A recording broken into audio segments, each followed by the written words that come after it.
बच्चों, तो आप सभी लोग कैसे हैं? आशा करता हूं आप सभी लोग कुशल मंगल होंगे। तो आज इस वीडियो में हम लोग अध्याय 4 दो चरों वाले रैखिक समीकरण पढ़ेंगे। तो चर क्या होता है आपको मैं बता दूं शुरुआत में ही वीडियो की। तो चर बच्चों वो होते हैं जो एक्स वाई जेड होते हैं, यानी अल्फ़ाबेट जो भी होंगे वो हमारे चर कहलाते हैं।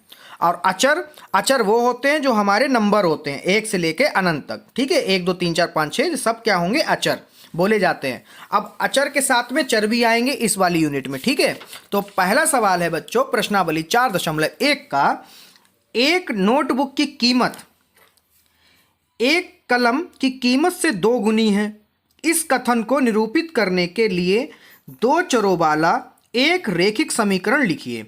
संकेत में है, मान लीजिए नोटबुक की कीमत x रुपए है और कलम की कीमत y रुपए। नोटबुक तो आप सब लोग समझ ही गए होंगे क्या होता है, जिसपे हम लोग लिखते हैं। ठीक है बच्चों, आइए इसको लिखते हैं हम लोग। सबसे पहले यहां पे लिखेंगे माना। ठीक है बच्चों, यहां पे लिखेंगे कलम की कीमत, कलम की कीमत बराबर x रुपए। ये हमको क्वेश्चन में ही संकेत में दे रखा था। उसके बाद में नोटबुक की कीमत यहां पे लिखना पड़ेगा, नोटबुक की कीमत बराबर 22 रुपए। ये भी हमें संकेत में कह रखा था। ठीक है, अब कह रहा दो चरों वाले रैखिक समीकरण के रूप में लिख के बताइए। तो यहां पे लिखेंगे प्रश्नानुसार जो कि प्रश्न कह रहा है बच्चों, यहां पर क्या कह रहा है, जो हमारा कलम की कीमत है वो नोटबुक की कीमत से कितनी है? 2 गुना है। ये लो हो गया, ये हमारे नोटबुक की कीमत है। अब नोटबुक की कीमत से 2 गुना कलम की कीमत है, यानी 2x, 2 से गुणा करा दी। ठीक है, अब ऐसे इसको द्विचर में लिखना है, तो 2x अपनी जगह पे रहेंगे।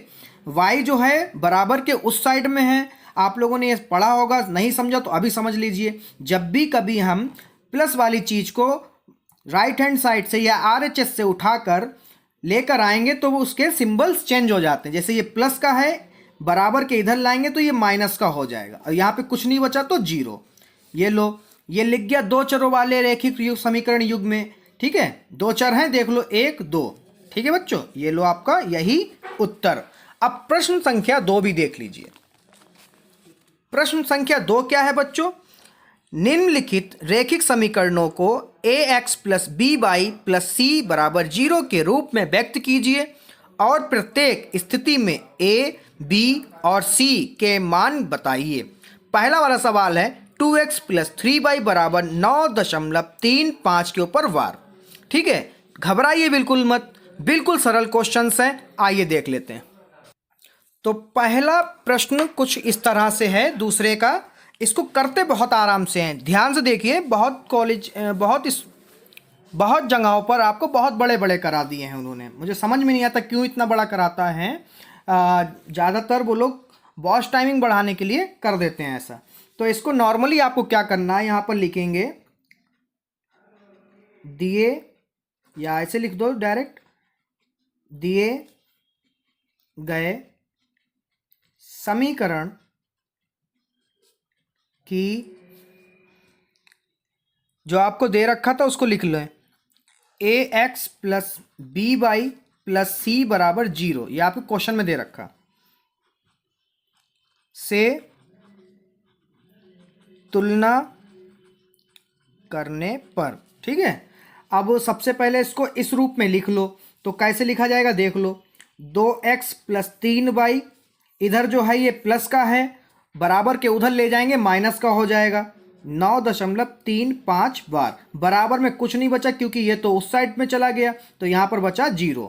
ठीक है, तो एक की जगह पे क्या लिखा है आपको, क्योंकि a b c का ही मान बताना है इसमें। a की जगह पे आपका क्या लिखा है, x के गुणांक में a लिखा है, यहां पर क्या लिखा है 2, वही प्लस का लिखा तो प्लस का 2 लिखो। ठीक है, और b मतलब y के गुणांक में क्या लिखा, y के गुणांक में लिखा है 3, और c मतलब खाली नंबर, उसमें a b c d x y z कुछ हो ही ना, क्या लिखा है माइनस का 9.35 के ऊपर वार। ठीक है, अब ये माइनस क्यों लगा है? क्योंकि यहाँ पर माइनस है, यहाँ पर प्लस है, क्योंकि ये अलग है तो माइनस में लिखा है तो हमें बताना पड़ेगा बच्चों, ठीक है। ऐसे इसका दूसरा सवाल भी देख लेते हैं।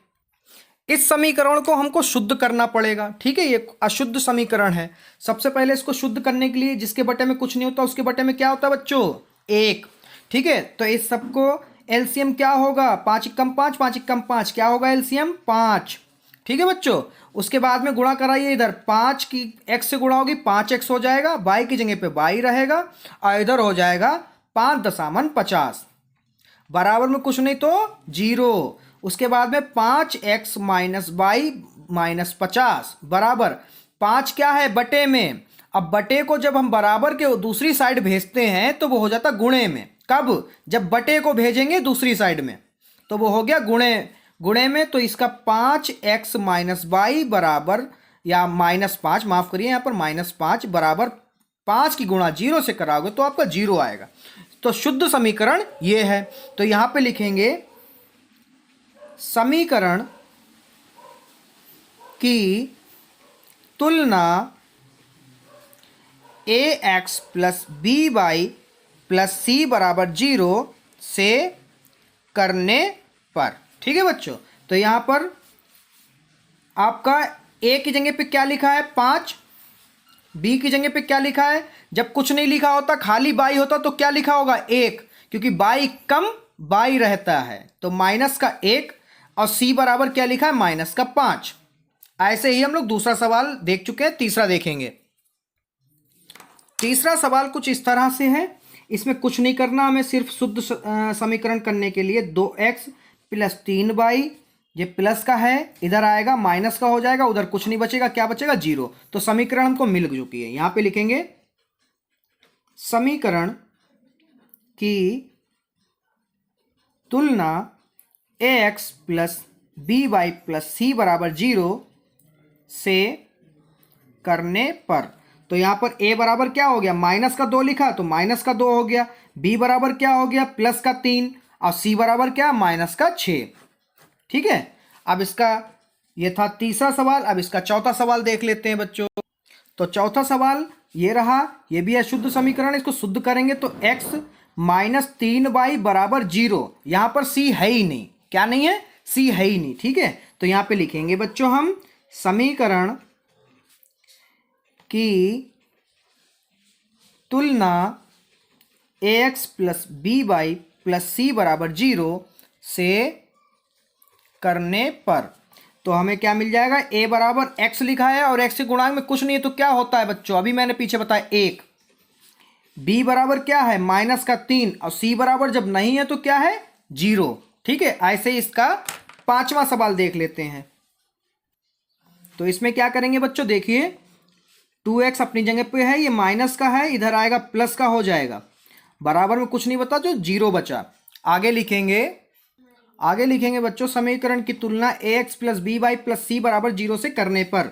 तो a बराबर हमारा हो गया 2, b बराबर हो गया 5, और c बराबर कुछ नहीं दिया तो 0, ठीक है। अगला है छठा क्या है बच्चों? वो भी देख लीजिए। अब दी गई छठे सवाल में जो समीकरण दी है वो शुद्ध है, ठीक है। यहां पे बच्चों लिखेंगे दिए गए समीकरण की तुलना ax plus by plus c बराबर 0 से करने पर। तो यहां पर हमारा जो a बराबर है वो हो जाएगा 3। अब आप कहोगे सर b बराबर 2, तो b बराबर 2 नहीं है, b के साथ में क्या होगा? बाई। अगर बाई है तो ही b होगा, ठीक है बच्चों। तो यहां पर बाई नहीं है तो b बराबर क्या हो गया? 0, क्योंकि बाई है ही नहीं। c बराबर यानी खाली नंबर, ना x हो ना b हो, ठीक है, कुछ ना अल्फाबेट हो ना, उसे क्या कहते हैं? c, यानी क्या है ऐसा नंबर? 2, ठीक है। सातवां सवाल देख लेते हैं। तो सातवां सवाल में भी जो समीकरण दी है वो बिल्कुल शुद्ध दी है, तो फिर यही लाइन लिखेंगे हम।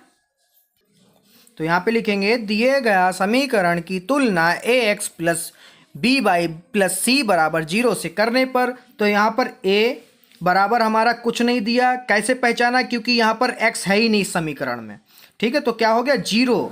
और b बराबर हमारा, b के साथ में बाई होता तो बाई दिया, मगर b के आगे कोई नंबर नहीं दिया, यानी बाई के आगे कोई गुणांक नहीं है, तो जब कुछ नहीं होता तो 1 होता है। c बराबर हमारा माइनस का 2 है, क्या है? माइनस का 2। अब लास्ट सवाल इस प्रश्नावली का, है 8वां सवाल। उससे पहले एक रिक्वेस्ट है, अगर मेरी वीडियो पसंद आती है आपको, मेरा कार्य आपको अगर अच्छा लगता है तो मेरे चैनल को सब्सक्राइब करिए, वीडियो को लाइक करिए, ताकि आप तक सभी वीडियो के नोटिफिकेशन समय पर मिलते रहें। तो लौटते हैं सवाल के तरफ। सवाल है इस तरह से, तो इसको शुद्ध कर लेते हैं। तो 5 ये प्लस का है, इधर आएगा माइनस का हो जाएगा, ठीक है, बराबर में 0।